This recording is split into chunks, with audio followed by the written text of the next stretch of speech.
Assalamualaikum warahmatullahi wabarakatuh.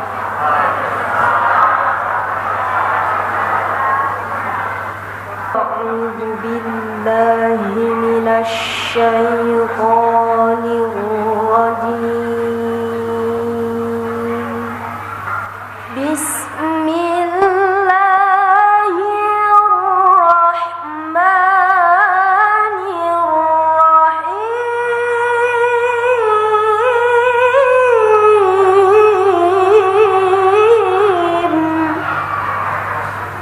لقد كان لكم في رسول الله أسوة حسنة لمن كان يرجو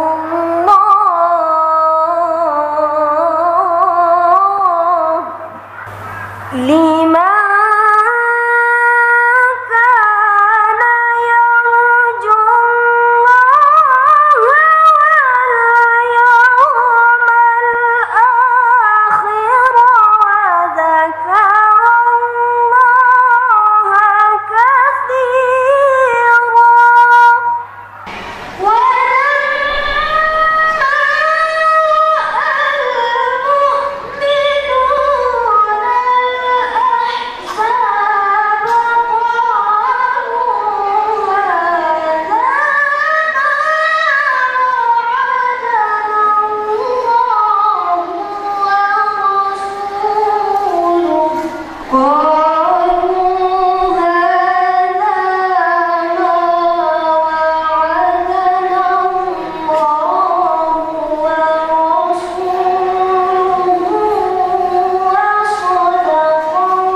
Assalamualaikum warahmatullahi wabarakatuh.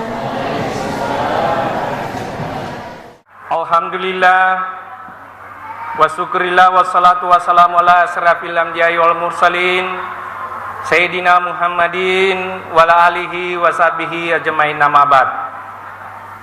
Rabbi sarli sadarli wa yassirli amri walul datami lisani yafqahu qawli. Pertama-tama pada kesempatan ini mari kita bersama-sama memanjatkan puji syukur kehadirat Allah Subhanahu wa taala atas berkat rahmat limpahan taufiknya sehingga pada malam hari ini kita bersama-sama datang di masjid ini, duduk bersama-sama di masjid ini untuk bersama-sama menyaksikan dan melaksanakan kegiatan Maulid Nabi besar Muhammad sallallahu alaihi wasallam. Selawat dan taslim selalu tercurah kepada Nabiullah Muhammad sallallahu alaihi wasallam, nabi yang menjadi panutan dan suri teladan bagi kita semua. Bapak-bapak dan ibu-ibu, para hadirin dan para undangan yang saya hormati dan saya banggakan, kami mewakili seluruh penitia kegiatan Maulid Masjid Ibadur Rahman ini menyampaikan pertama-tama terima kasih dan selamat datang di Masjid Ibadur Rahman ini, walaupun dalam suasana mungkin di luar daripada persepsi dan keinginan kita, yaitu tempat yang tidak memungkinkan. Tetapi kami berharap kehadiran dan kedatangan bapak-bapak ibu-ibu di masjid ini dapat memberikan suatu berkah dan rahmat bagi kita semua. Yang penting pada intinya kita konsisten, kita komitmen, kita khusyuk untuk selalu mendengarkan dan menyimak apa yang akan dibawakan uraian hikmah Maulid Nabi besar Muhammad sallallahu alaihi wasallam oleh Al Ustaz nanti insyaallah. Bapak-bapak dan ibu-ibu yang saya hormati, pada kesempatan ini pula saya ingin sampaikan kepada kita semua bahwa sebenarnya kegiatan ini adalah kegiatan yang harus kita ikuti dan patuhi sesuai dengan perintah daripada pemerintah kita, yaitu semua kegiatan atau apapun yang dilaksanakan oleh masyarakat itu tidak terlepas daripada protokoler kesehatan. Artinya kita sudah ketahui semua ada 4M, memakai masker, mencuci tangan, menjaga jarak dan menggunakan hand sanitizer. Tetapi pada kesempatan ini semuanya itu mungkin tetapi pada intinya saya harapkan kepada kita semua, sesampainya dan pulang nanti saya harap kita mencuci tangan dan mencuci kaki dan mencuci muka untuk sampai ke rumah supaya kita bebas daripada virus-virus yang ada kita dapatkan di antara perjalanan pulang ke rumah. Selanjutnya, pada kesempatan ini saya harap bahwa sesuai dengan tema yang diangkat oleh panitia pada malam hari ini adalah melalui Maulid Nabi besar Muhammad sallallahu alaihi wasallam, kita tingkatkan semangat kepedulian kepada sesama. Artinya sudah benar dan apa yang diangkat oleh penitia itu sesuai dengan keadaan dan situasi kita sekarang ini. Karena banyak saudara-saudara kita, masyarakat kita itu terhimpit dengan kehidupan dan pendapatan akibat daripada pandemi atau corona yang melanda kita sudah capai 1 tahun ini kita sudah rasakan. Makanya dengan itu, hanya dengan kepedulian, dengan rasa sosial kita bisa membantu saudara-saudara kita, teman-teman kita, ataupun siapapun yang membutuhkan bantuan kita, sehingga bisa meringankan kehidupan daripada saudara-saudara kita. Makanya momentum pada kesempatan ini, dengan momentum Maulid Nabi besar Muhammad sallallahu alaihi wasallam, mari kita teladani dan mari kita ikuti apa yang telah dicontohkan oleh Nabi besar Muhammad sallallahu alaihi wasallam. Selanjutnya saya harapkan kepada kita semua, kepada bapak-bapak dan ibu-ibu, mari kita sama-sama menyimak dengan baik apa yang telah nanti diuraikan, disampaikan oleh pembawa hikmah Maulid pada malam hari ini, supaya kita dapat atau merupakan menjadi suatu bekal atau bokong yang mungkin kita bisa bawa pulang ke rumah masing-masing untuk demi kepentingan pribadi maupun kepentingan keluarga ataupun kepentingan di tempat tinggal kita masing-masing.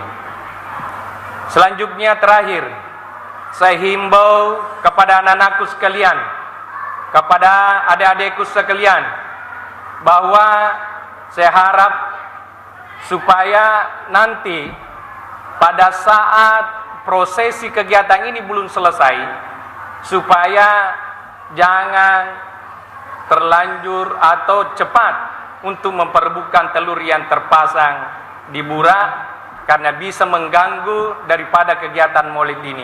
Insya Allah penitia sudah menyediakan oleh-oleh atau berkah yang akan dibawa pulang.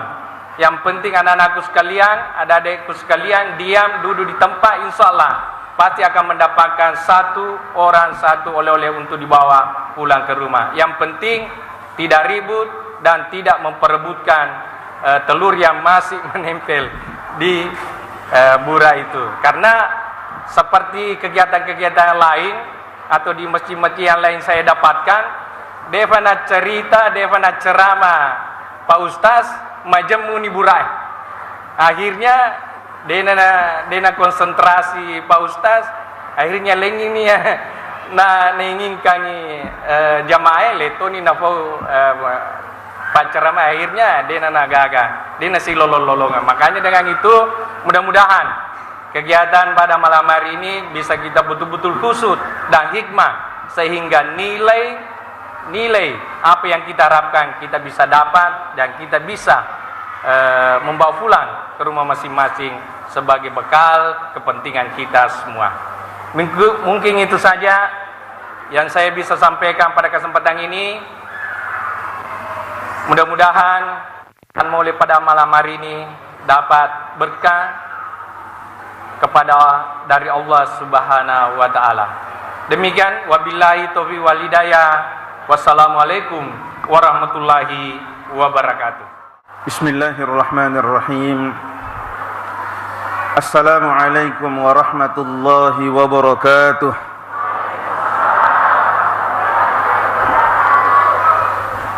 Alhamdulillahilladzi arsala rasulahu bil huda wa dinil haqq liyuzhirahu 'alad dini kullih wa kafa billahi shahida. Wassalatu wassalamu ala man la nabiyya ba'dah Sayyidina Muhammadin wa ala alihi wa sahbihi wa mawala. Subhanaka la ilma lana illa ma'alamtana innaka antal alimul hakim. Wa la hawla wa la quwwata illa billahil aliyyil azim. Amma ba'd. Yang terhormat Andre Goruta Dr. Andes Muhammad Idman Salewe MAG beserta seluruh sesepuh dan pengurus masjid Ibadur Rahman, yang saya hormati Bapak anggota DPRD Kabupaten Bone yang sempat hadir, Bapak-bapak, ibu-ibu, saya mohon maaf tidak bisa menyebut satu persatu. Kalau itu pumana yang malampilan.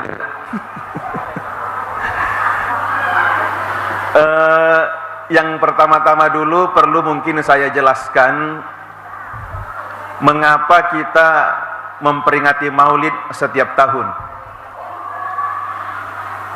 Sebenarnya jawabannya sudah ada dalam buku.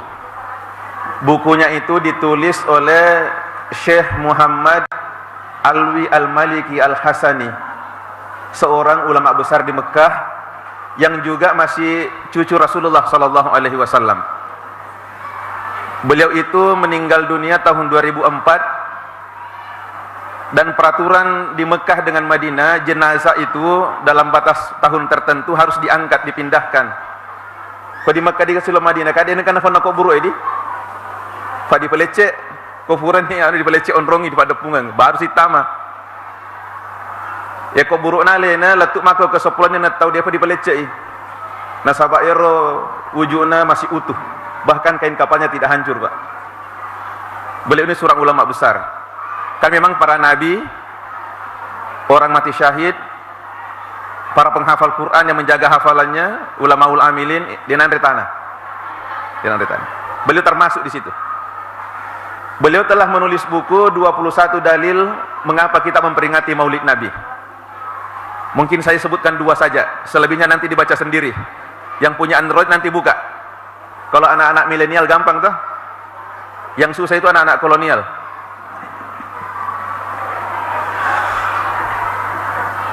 Ketika beliau hijrah ke Madinah, beliau mendapati orang-orang Yahudi berpuasa pada tanggal 10 Muharram, yang kita sebut dengan hari Asyura. Nabi bertanya, untuk apa kalian puasa hari ini? Mereka menjawab, hari ini adalah hari besar bagi kami, karena pada hari ini Nabi Musa beserta Bani Israel dibebaskan oleh Allah dari kejaran Fir'aun, dan Fir'aun ditenggelamkan. Maka Nabi Musa berpuasa sebagai bentuk kesyukuran kepada Allah, dan kami pun berpuasa mengikuti Nabi Musa. Apa kata Nabi mendengar itu? Fanahnu ahaqqu wa aula bi Musa minkum. Kami lebih pantas dan lebih layak mengikuti Nabi Musa daripada kalian. Maka Rasulullah sallallahu alaihi wasallam memerintahkan sahabat-sahabatnya untuk berpuasa, dengan catatan kalau kita hidup sampai tahun depan, kita puasanya 2 hari, supaya puasanya beda dengan orang-orang Yahudi. Pelajarannya adalah, coba lihat, peristiwa ini kan berkaitan dengan Nabi Musa, diperintahkan oleh Nabi untuk diperingati tiap tahun. Lah logikanya kalau peristiwa yang berkaitan dengan Nabi Musa saja diperintahkan untuk diperingati, mengapa peristiwa yang berkaitan dengan diri beliau, Sayyidul Anbiya wal Mursalin, penghulu dari segala nabi dan rasul, tidak diperingati? Siapa yang lebih mulia, Nabi Musa atau Nabi Muhammad? Nabi Musa memang masuk dalam 5 Nabi Ulul Azmi, tapi dari 5 itu diseleksi lagi satu kan, Sayyidul Anbiya wal Mursalin, penghulu dari segala nabi dan rasul, yaitu Rasulullah Muhammad sallallahu alaihi wasallam. Yang kedua, di dalam Al-Quran disebutkan, wa kullan naqussu 'alaika min amba'ir rusuli ma nuthabbitu bihi fuadak. Allah mengatakan kepada Nabi kita Nabi Muhammad, semua kisah-kisah Nabi yang kami ceritakan kepadamu itu tujuannya untuk meneguhkan hatimu. Jadi Rasulullah sallallahu alaihi wasallam diceritakan kisah Nabi dan Rasul di masa lalu itu kepada beliau, tujuannya apa? Untuk menguatkan imannya, meneguhkan hatinya. Kalau Rasulullah sallallahu alaihi wasallam saja perlu dikuatkan hatinya dengan mendengarkan kisah-kisah Nabi terdahulu, bagaimana dengan kita? Tentu kita lebih butuh mendengarkan kisah Nabi untuk menguatkan iman kita. Dan kapan kita dengarkan kisah Nabi itu? Di Maulid.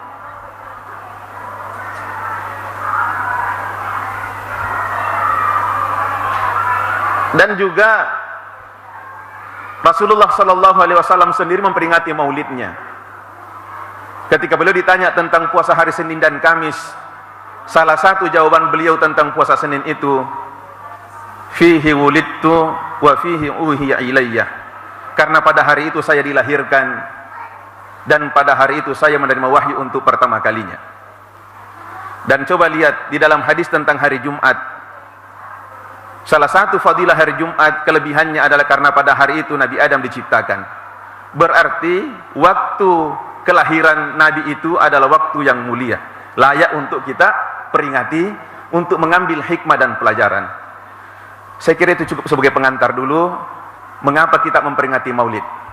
Dan insya Allah Bapak Ibu semua yang hadir pada malam ini, kalau kedatangannya karena kegembiraan terhadap kelahiran Rasulullah SAW, maka Bapak Ibu mendapatkan keberkahan. Jangankan kita yang beriman, orang kafir saja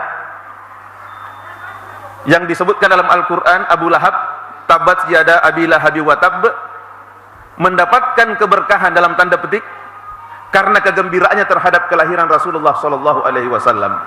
Dalam kitab Sahih Bukhari dijelaskan, Abu Lahab itu tiap hari Senin diringankan siksanya. Kenapa diringankan siksanya? Karena dulu ketika Nabi lahir pada hari Senin, dia bergembira. Kan anurena je roh, ma padarani bapakna. Waktu na jaji nurena marenulad ke si. Saking gembiranya dia bebaskan budaknya yang bernama Suwaibah al-Aslamiyah. Karena kegembiraannya itu dihargai oleh Allah. Setiap hari Senin diringankan siksanya.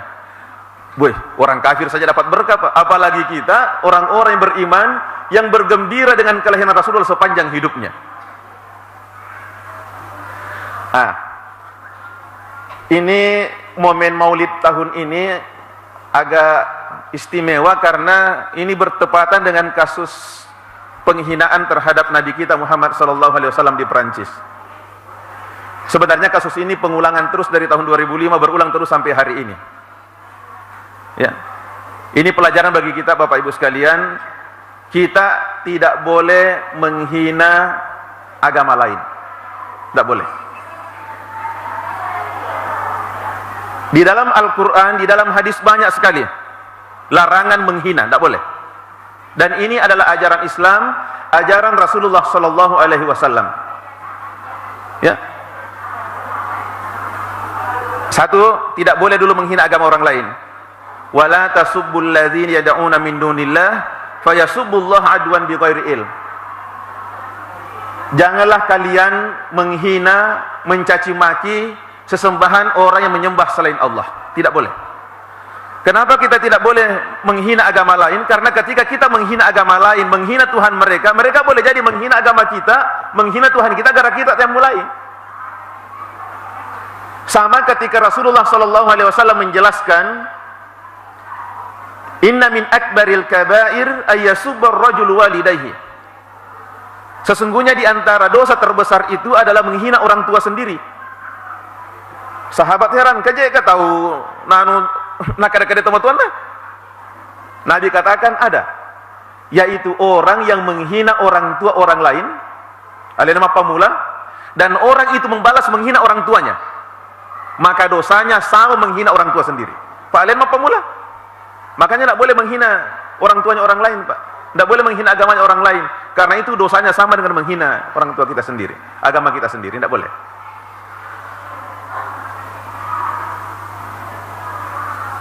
Termasuk sebenarnya tidak boleh menghina pelaku dosa, Pak. Mencaci maki pelaku dosa, tidak boleh. La tasubbu ahlal ma'asi. Janganlah kalian mencela, mencaci maki pelaku dosa. Menasihati iya, mendakwai iya, tapi mencaci maki jangan.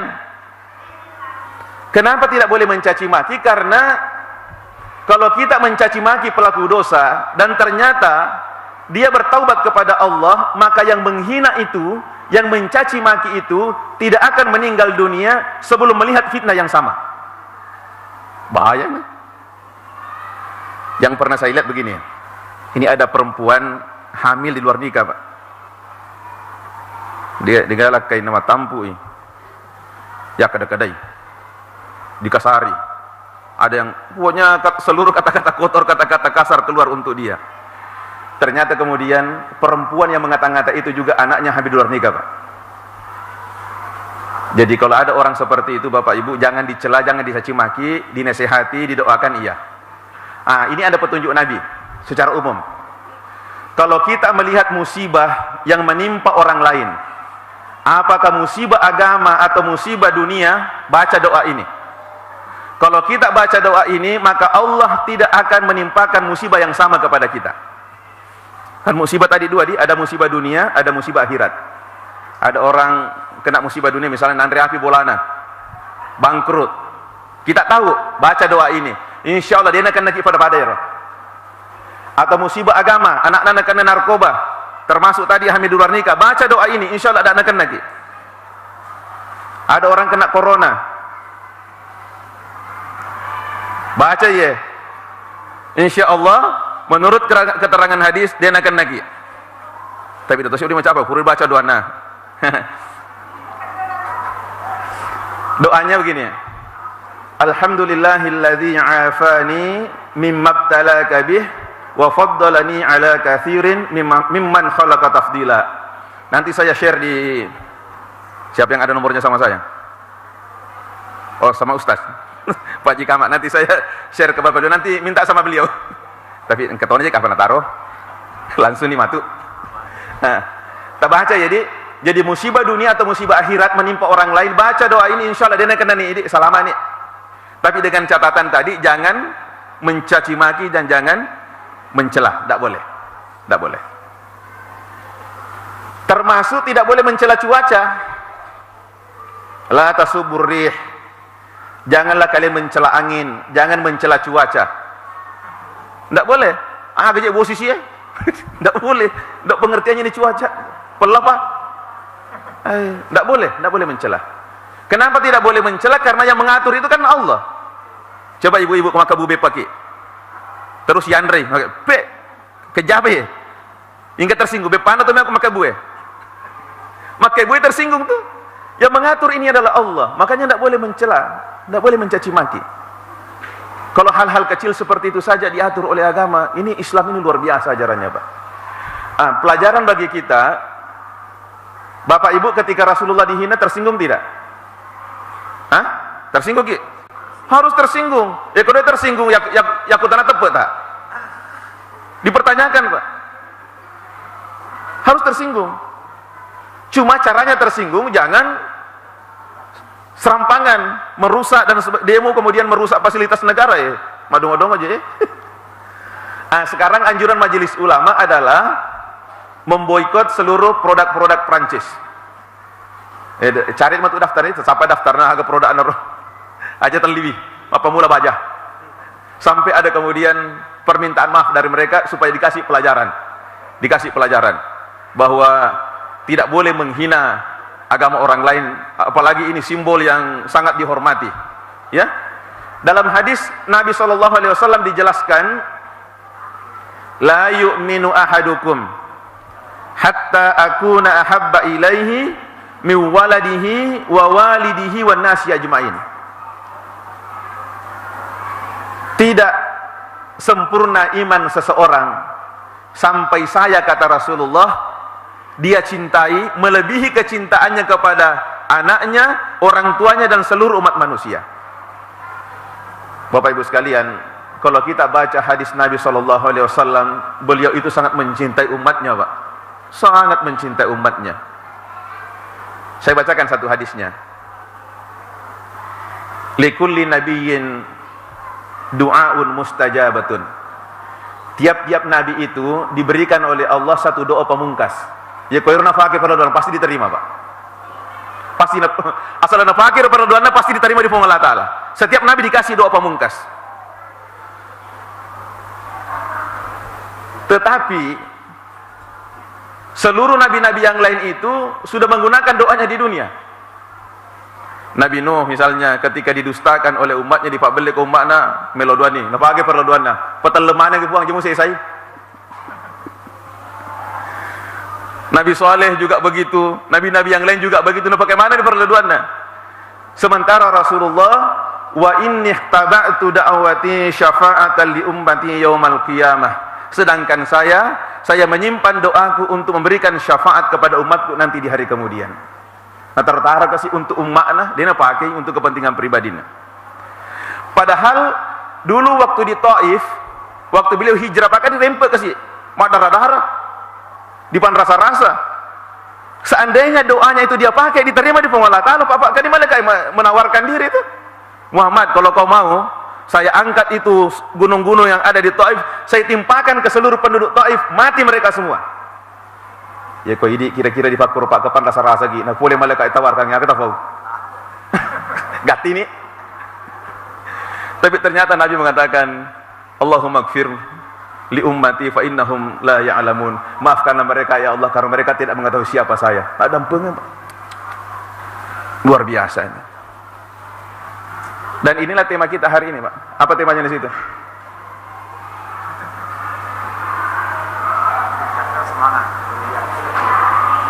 Kepedulian.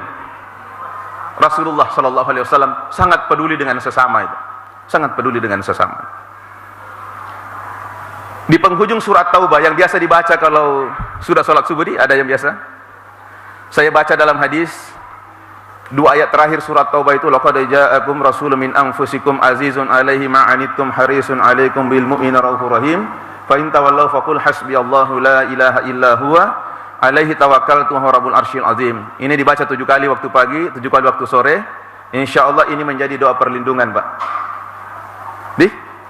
Doa perlindungan dibaca. Tapi kita lihat nasihatnya. Laqad ja'akum rasulun min anfusikum. Sungguh telah datang rasul dari golongan kalian sendiri. Artinya rasul yang diutus itu adalah manusia. Sama dengan kita, Pak. sama dengan kita. Kan ada yang protes, kenapa yang Rasul yang diutus itu manusia bukan malaikat, bukan yang lain? Karena Rasul itu mau dicontoh. Jadi kalau malaikat nabinya bagaimana caranya mau dicontoh? Malaikat tidak butuh makan, tidak butuh minum, tidak beristri. Susah dicontoh. Makanya yang diutus itu manusia yang sama dengan kita supaya bisa dicontoh. Azizun alaihi ma'anittum. Terasa berat penderitaan yang kalian alami. Jadi kalau ada umatnya yang mengalami penderitaan, Rasulullah itu sangat merasakan itu. Dia sangat berempati. Aliyana kasih mafadi. Aliyana mafadi. Ini para pemimpin dan para calon pemimpin, menurut Syekh Sayyid Ridha ini, Rashid Ridha, harus memiliki sifat ini yang 3 yang disebutkan dalam surah At-Taubah ini. Ya. Jadi sikap empati kepada umatnya, kepada masyarakatnya. Makanya Rasulullah SAW kalau ada musibah, ada orang sakit, ada orang kena bencana, beliau adalah orang yang termasuk orang pertama yang datang, Pak, untuk menolong.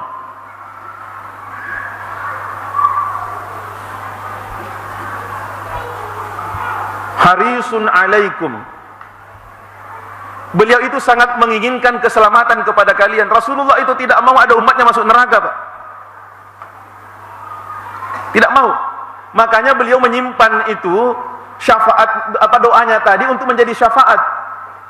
Cuma memang kasihan karena umatnya Rasulullah ini banyak, sementara kuota terbatas. Makanya dia nolong pemanang. Dia nolong pemanang. Makanya supaya kita juga dapat syafaat nanti, penuhilah persyaratan. Termasuk diantara orang-orang yang banyak membaca salawat. Minimal 100 kali. Nih, jadi kalau kita lolongan syafaat boleh di Nabi ta, as-salawat ki. Setiap hari minimal 100 kali. Maka kita insya Allah dapat kuota nanti. Kuota syafaat di hari kemudian. Karena jujur saja Bapak Ibu sekalian, termasuk saya, koyero amalak taloi fakit tamu suruga, mengatadina genda sedih, mengatadina genda. Sempajata biasa ni dina berjama, biasa ni capak waktu, biasa ni dina khusyuk. Mereka kekurangannya.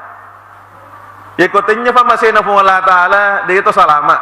Salah satu cara untuk mendapatkan rahmat dari Allah famasena Allah Ta'ala adalah syafaat dari Rasulullah Sallallahu Alaihi Wasallam.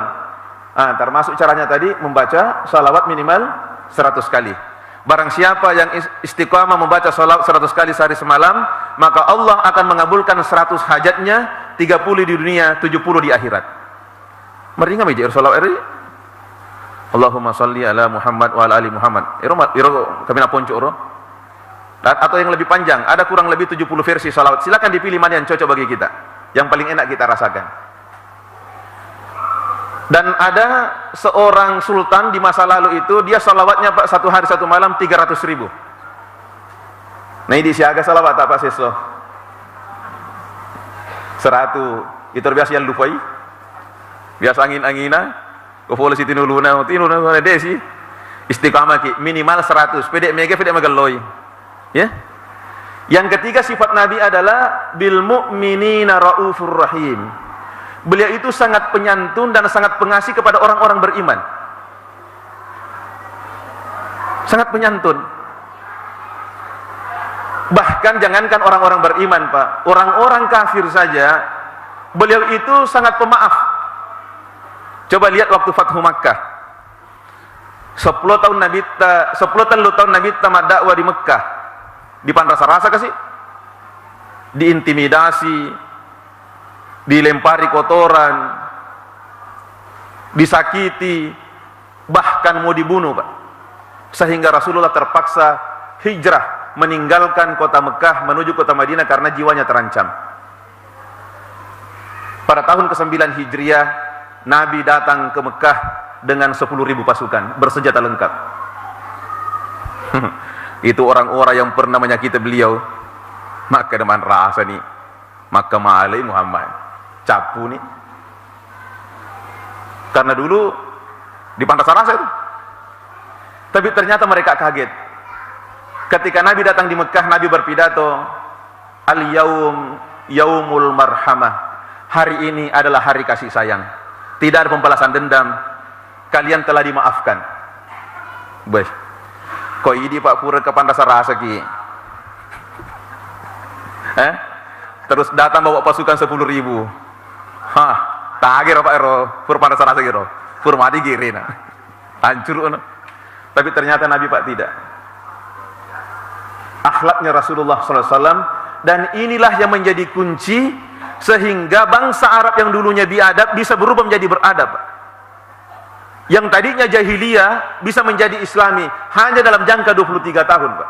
Tidak ada sejarah dalam sejarah dunia yang bisa merubah masyarakat demikian cepat. Itu karena akhlaknya Rasulullah SAW itu, Pak. Jadi kalau kita mau merubah masyarakat, Pak, rubah akidahnya, rubah akhlaknya. Di situ kuncinya itu. Dua itu. Tapi kalau akidahnya rusak, akhlak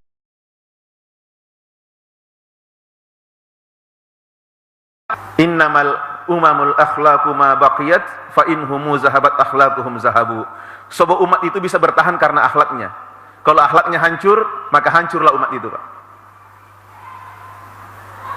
Coba kita lihat. Itu dulu waktu Nabi diutus kan disebut zaman jahiliyah dia. Pada zaman dahulu kala apa?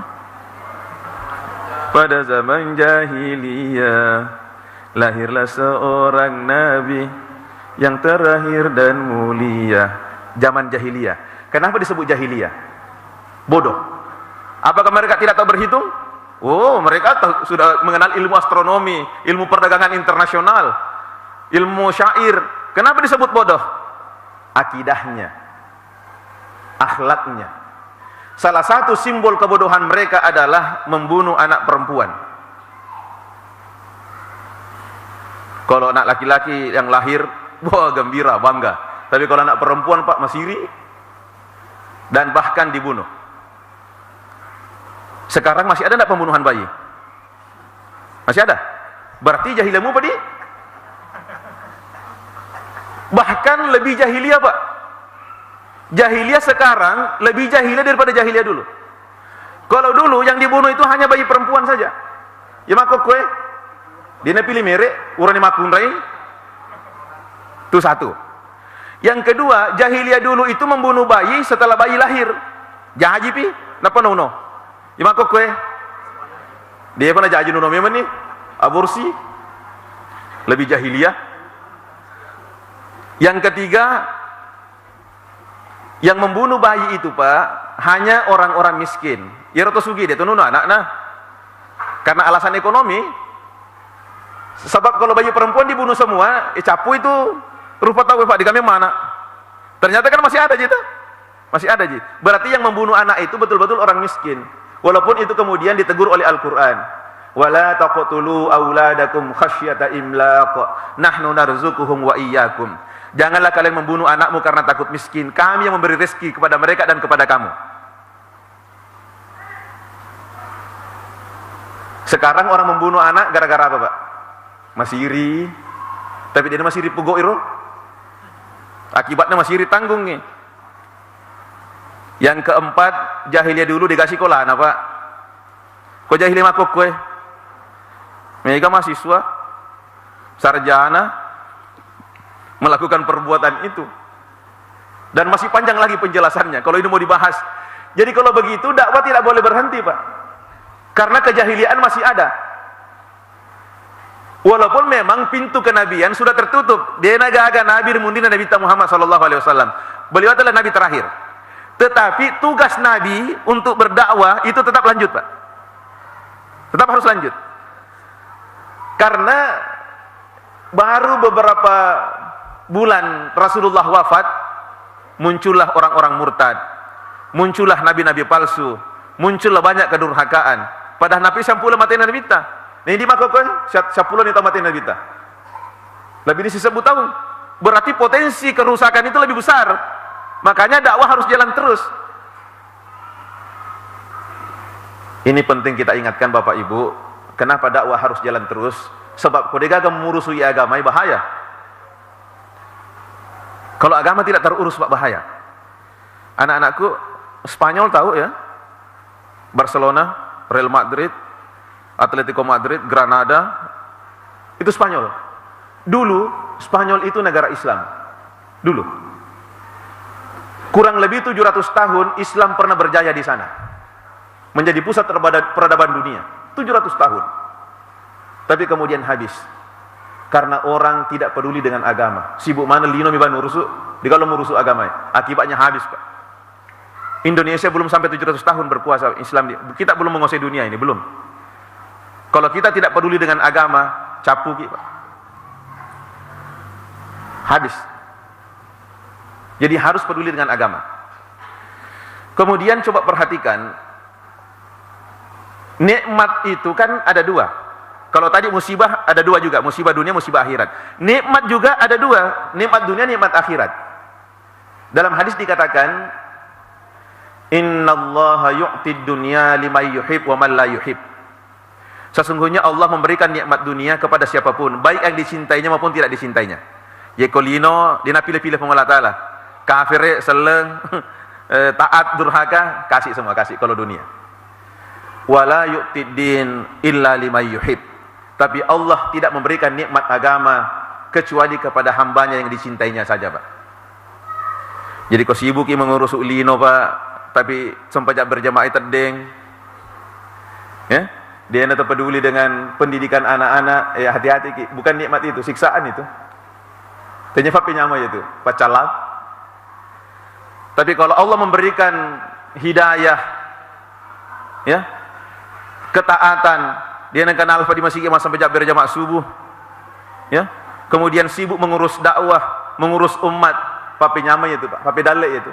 Itu artinya kita dicintai oleh Allah Subhanahu wa taala. Walaupun mungkin sebenarnya tidak terlalu banyak kita dapatkan, tetapi itu adalah tanda cintanya kepada kita. Tanda cintanya Allah kepada kita karena kita diberikan nikmat agama. Dan saya sering ceritakan kepada teman-teman, dalam teori ekonomi Islam itu ada namanya teori falsafah sa'i. Kita tahu sa'i kan? Lari-lari kecil antara Bukit Safa dan Marwah. Itu kisahnya kan ibunda dan Nabi Ismail, Siti Hajar, mencari air antara Bukit Safa Marwah. 7 kali kasihan bolak-balik mencari air. Di kana lo ngawai? Tegep lo ngawai. Oceh dia nak Ka'bah. Dalam kehidupan sehari-hari kadang seperti itu, Pak. Kita mengurus masjid. Jadi pegaji ke masjid ya. Kita mengurus agama, tidak ada kita dapatkan keuntungan dunia dari agama. Tapi Allah membukakan pintu rezeki, Pak, dari luar. Saya sekolah waktu ku SD dan boleh si kampung. Alena masari di masjid, alena to imang, alena kan. Dia dipegaji ke cecek diseng. Tapi dia tidak pernah kendor, Pak, sampai hari ini. Saya kasih tahu tadi. Teori falsafah sa'i. Saya bilang coba perhatikan ini. Dia dipegaji kok. Tapi anakmu sarjana di UNEM, dia gambar sudoimu. Beasiswa penuh. Kau kalau mongkosoki, mulai mongkosoki. Dia mulai tuh. Anakmu yang kedua penghafal Al-Quran. Menghafal Quran masuk di pesantren, ada donatur yang tanggung. Sekarang jadi imam di masjid, dikasih gaji. Maka dia jadi, kok ya lo mereka ngiro, jauh sekali selisihnya. Jadi tidak usah takut berbuat baik, Pak, mengurus agama ini. Tidak usah takut. Tidak usah takut. Nah, sahabat dia agak apa PDC sia-sia itu semua ada balasannya dari Allah Subhanahu wa taala. Semua ada balasannya dari Allah Subhanahu wa taala.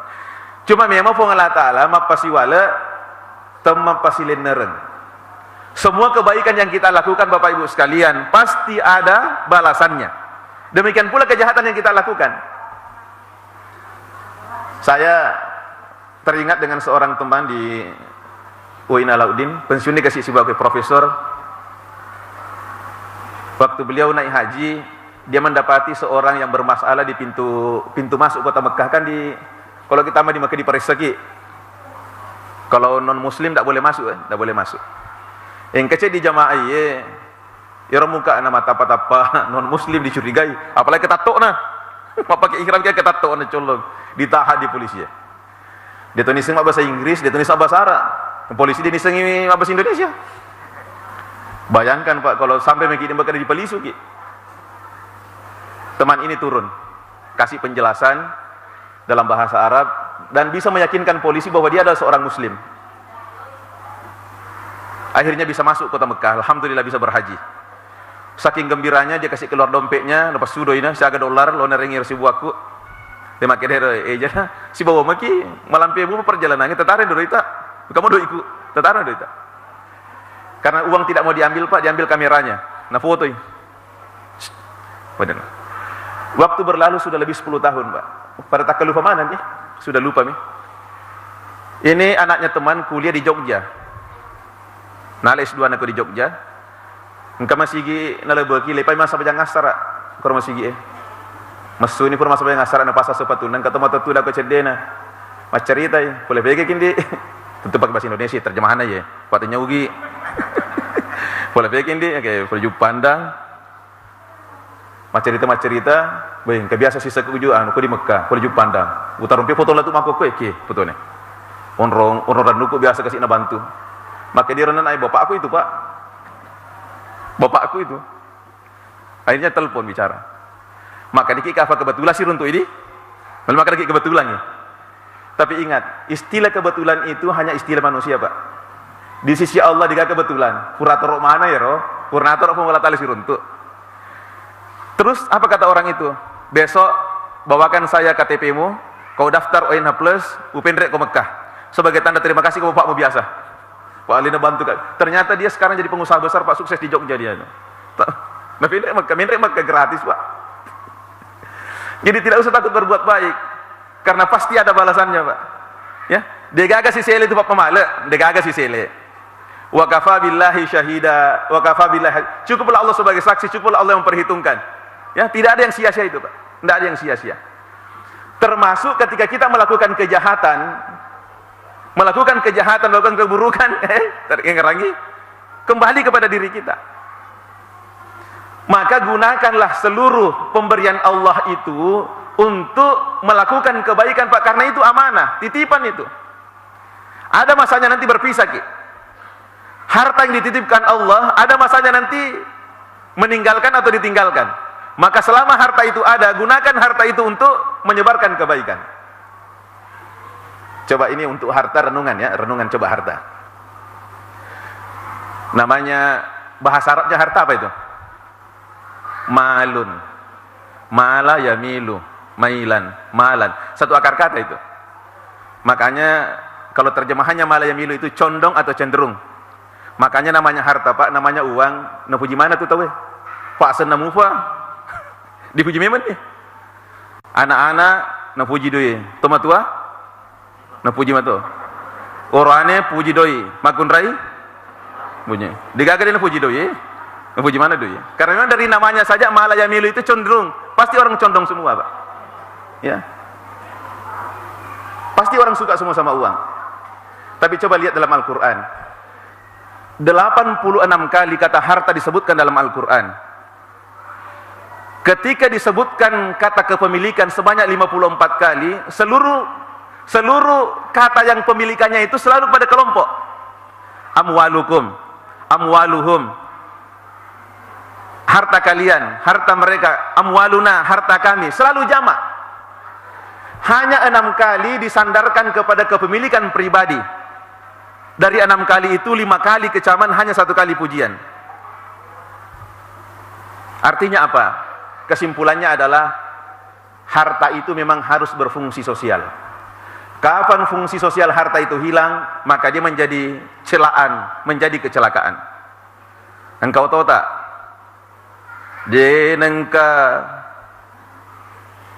Engkau tahu macam ko di otona, tidak pernah menolong orang, oto cilaka ya tuh. Oto cilaka. Ada rumahnya besar, tapi dia kata pulina. Tidak pernah ada keluarga yang nginap, bola cilaka ya tuh. Bola cilaka. Karena tidak ada fungsi sosialnya, Pak. Makin tinggi fungsi sosial harta itu, makin berkah itu harta itu, Pak. Makin berkah. Makanya kalau ada harta kita terima, amankan minimal 2,5% pas sumema ini jolok. Kode nala tu sekena minimal ya sedekah supaya aman ya, supaya fungsi sosialnya keluar, Pak. Sebab ya kode di pasui rasa kena sedekana padahal sudah wajib untuk dikeluarkan, itu nanti Pak keluar sendiri. Nah siapa lalena? Ya kau masuk cele alai keluar sendiri, biasa nol isi buana 10 kali lipat. Dan itu pernah saya lihat Ini ada orang kaya. Jadi topek dah gila ada, tapi dia penghasilannya di atas PNS lah. Di atas PNS. Sampai waktu itu saya tanya, dia pernah boleh mendrik Mekah. Padahal dari segi penghasilan sudah lebih dia. Kemudian hari raya kurban, lo makan roba tahu Yere makan roba, makin digado iku.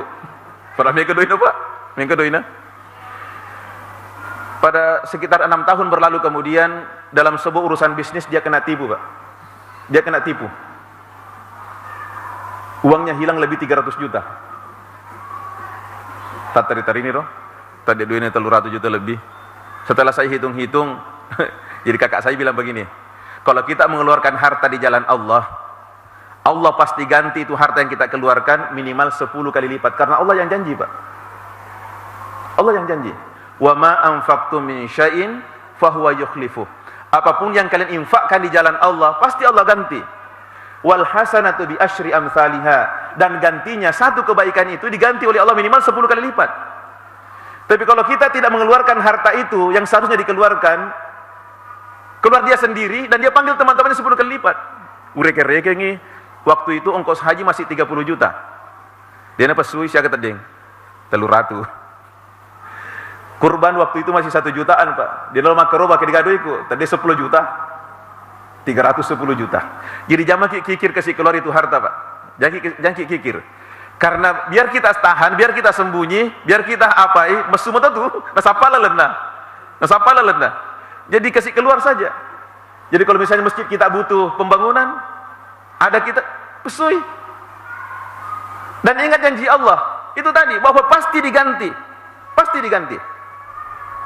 Ini biasa saya ceritakan kisahnya Abdurrahman bin Auf radhiyallahu anhu. Ini seorang sahabat yang kaya Pak, tosugi.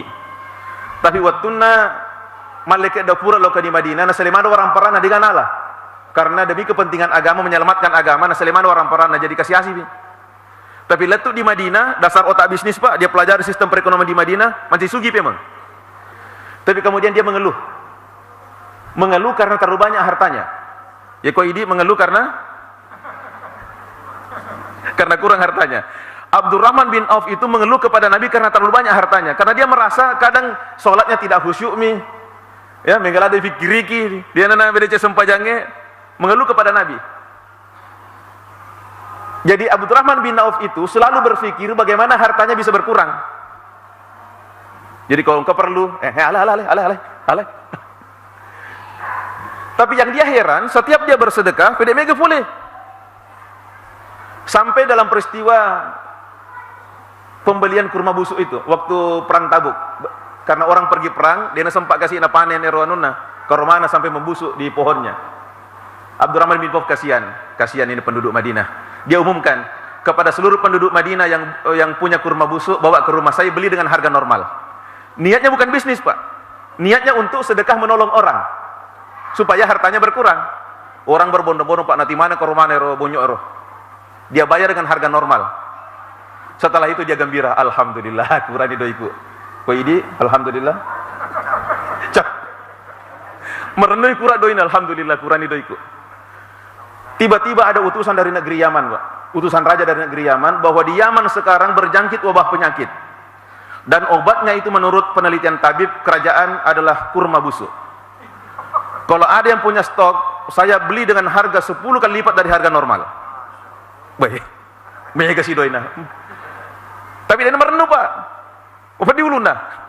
Lo kemang kalau kena bita surah Allah Taala.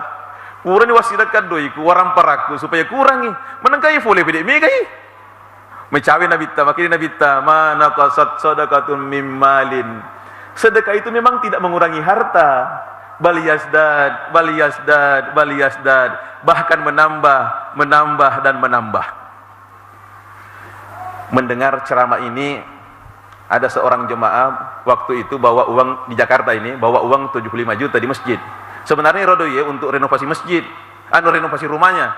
Tapi dia kena Pak biaya rumahnya waktu itu 350 juta. Dia dengar ceramah dari ustaz. Wa ma anfaqtum min syai'in fa huwa yukhlifuh. Apapun yang kalian infakkan di jalan Allah, Allah pasti ganti. dan gantinya wal hasanatu bi asyri amsalihha. Satu kebaikan akan diganti oleh Allah minimal 10 kali lipat. Langsung Joko tak matematikana. Biaya rumah 350 juta. Dia negendak makok ke. Duiku siaga ya 75 juta. Jadi kuasi dekangi ye janjina pengolah ta'ala 10 kali lipat. Jadi macam siaga matur. 750 juta. Kurang 3, kampas saldo lah. Bismillah. Sedekah ke penghafal Al-Quran 75 juta dengan niat Allah Ta'ala selai 10 kali lipat. Ku tanya ke jawab Pak, kau ke masjid dekam apa kau ikhlas ya kena dia? Ikhlas ya kena dia? Maka dek dek, kau iya maka dekat ikhlas Pak. Karena menurut pemahaman saya, ikhlas itu adalah berbuat karena mengharapkan janji Allah. Siapa yang menjanjikan keuntungan? Allah. Siapa yang menjanjikan pengganti? Allah. Berarti ikhlas Pak. Kau janjinya Allah Ta'ala nalelung. Bukan ini jawab Pak. Ini kemasem pajaki ibu-ibu, bapak-bapak masem pajaki agak niat tak? Karena Allah, atau karena ingin masuk surga, atau karena takut neraka? Pesan di tamu surga? Karena Allah. Pesan di tamu neraka?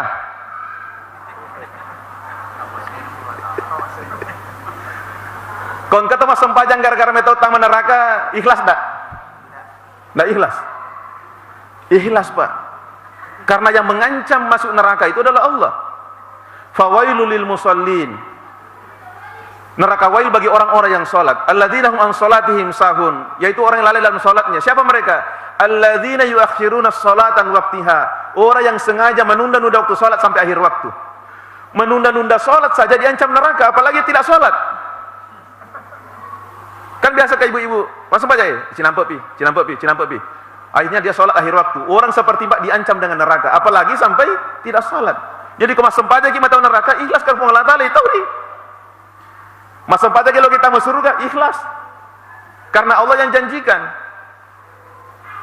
Jadi ikhlas itu Pak. Yang salah adalah kalau yang kita harapkan janji manusia. Lo kau kejolok bantuan nih. Supaya nanti kau ke acara ada bantu toki. Salah nih Roh. Karena yang diharapkan janji manusia. Tapi kalau janji Allah yang kita harapkan, ikhlas itu Pak.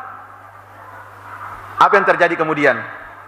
Purana si dekat ini 75 juta. Lisun di bulana. Nah tak aja nih. Pandang pengelatalan wajah janjine. Bulan berlalu, tiba-tiba ternyata kemudian Pak rumahnya kebakaran. Nandre api bulana. Astagfirullahaladzim. Pikoja ceramah ustaz Roh. Maka dari pasti dijanjikan sama Allah 10 kali lipat. Ini boleh sapu aja Nandre api. Lo mau ngolok ustaz. Dia tuh jadi salah ceramah tak Roh. Maka dia ustaz digasa lah ku ayat pasti tongan ku ayat hadis pasti tongan. Allah tidak pernah menyalahi janjinya. Allah pasti menepati janjinya. Tapi caranya dan waktunya terserah kepada Allah. Caranya dan waktunya terserah kepada Allah. Nah, sahabat ini kasih bola anak ini siapa bola kos masih bola. Untuk bertahan hidup dia jualan nasi dengan ayam bakar. Ternyata Pak pelanggannya banyak. Masih waktu tempat nih kasih, Pak mega pelanggan dari kecil jadi besar, dari sewa jadi beli, dari 1 jadi 2. Terakhir saya lihat di televisi di Kompas TV, saya lihat wawancaranya sudah cabang ke 32. Sudah 32 cabang dia punya Pak, dia miliki cabang itu. Dan satu cabang itu keuntungan minimalnya dalam satu malam itu sekitar 500.000 bersih, sudah keluar gaji karyawan dan modal. Kali 16 siagar, kali 32 siagar, 10 juta sih nih keuntungan Pak bersih. Kok sih ulang? Mega. Sekarang sudah jadi miliarder Pak. Miliarder. Jadi tidak pernah salah itu. Tidak pernah salah. Cuma memang namanya orang-orang beriman Bapak Ibu sekalian. Ini catatan.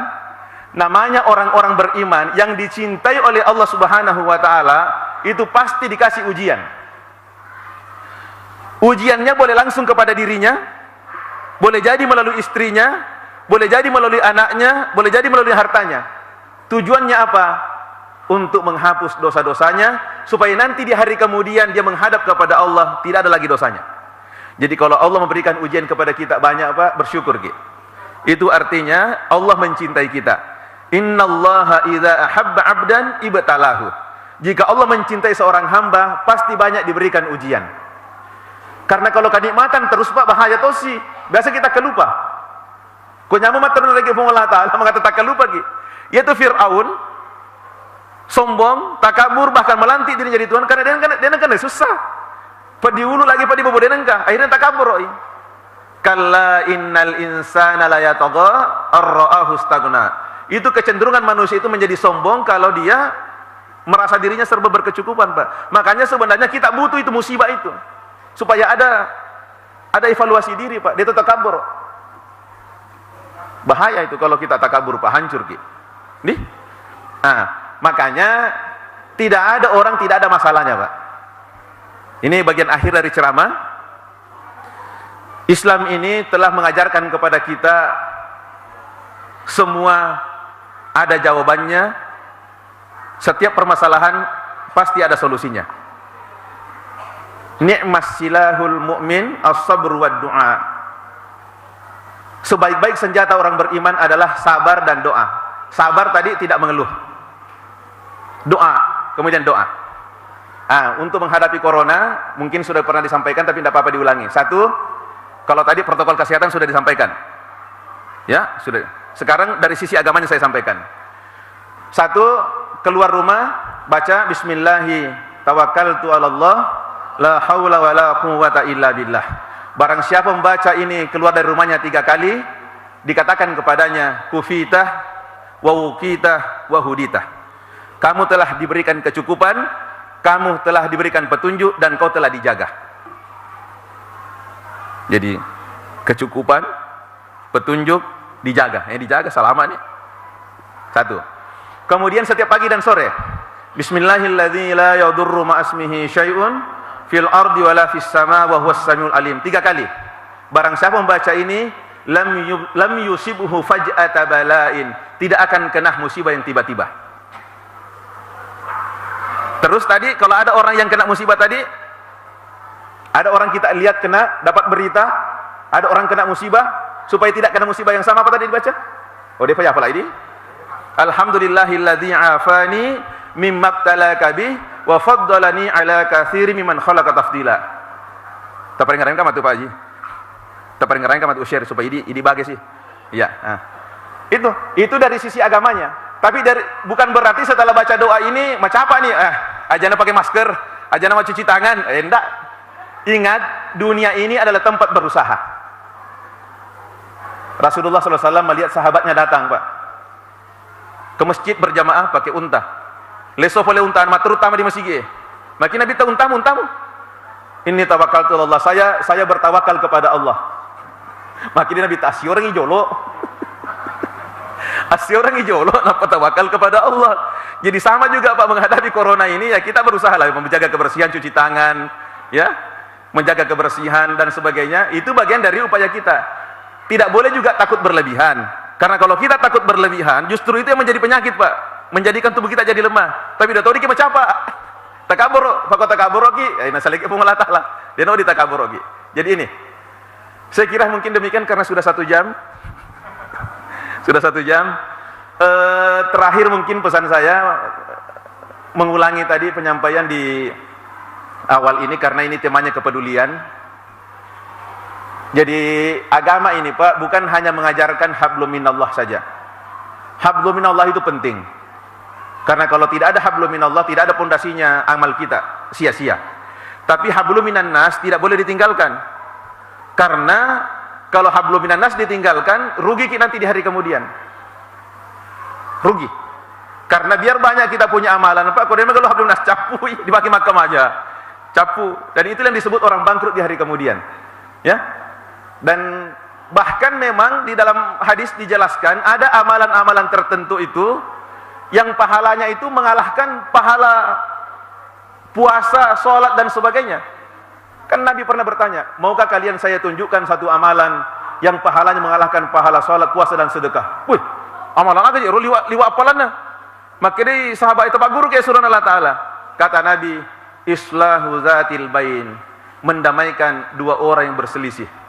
Kalau kata si Salat, si Bombe, ini damaikan itu pahalanya Pak, mengalahkan pahala sholat, puasa dan sedekah.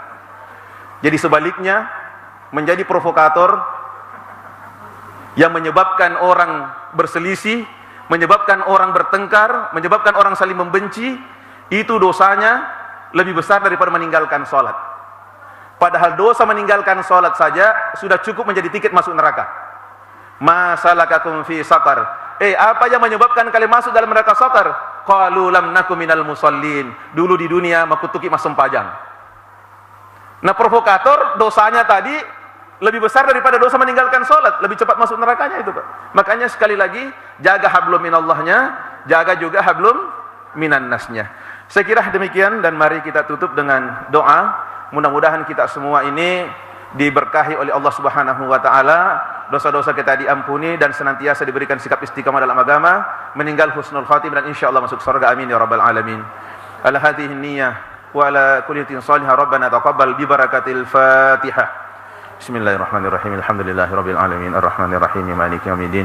Iyyaka na'budu wa iyyaka nasta'in. Ihdinas siratal mustaqim. Siratal ladzina an'amta 'alaihim ghairil maghdubi 'alaihim waladdallin. Amin.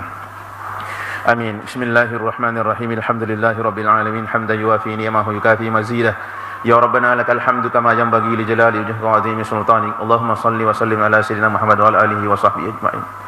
Allahumma ij'al majlisana hadza majlisan mubaraka wa tafarruqana minhu tafarruqan ma'suma. Rabbana hab lana min azwajina wa dzurriyyatina qurrata a'yun waj'alna lil muttaqina imama. Allahumma inna nas'aluka ilman nafi'a wa rizqan wasi'a wa amalan mutaqabbala wa shifaa'an min kulli da'in wa saqan bi rahmatika ya arhamar rahimin. Allahumma inna na'udzubika min jahdil bala wa darkis syaqa wa su'il qada wa syamamatil a'da. Allahumma adfa'anna al-ghala wal bala wal waba wal fahsya'a wal munkar was-suyuf al-mukhtalifata wasyada'id wal mihan ma zahara minna wa batan min baladina hadha khassah wa min bunalil muslimin 'amma innaka 'ala kulli syai'in qadir. Rabbana la tuzigh qulubana ba'da idh hadaytana wa hab lana min ladunka rahmah innaka antal wahhab. Rabbana atina fid dunya hasanah wa fil akhirati hasanah wa qina 'adzaban nar. Subhana rabbika rabbil izzati amma yasifun wa salamun alal mursalin walhamdulillahi rabbil alamin. Wassalamu alaikum warahmatullahi wabarakatuh.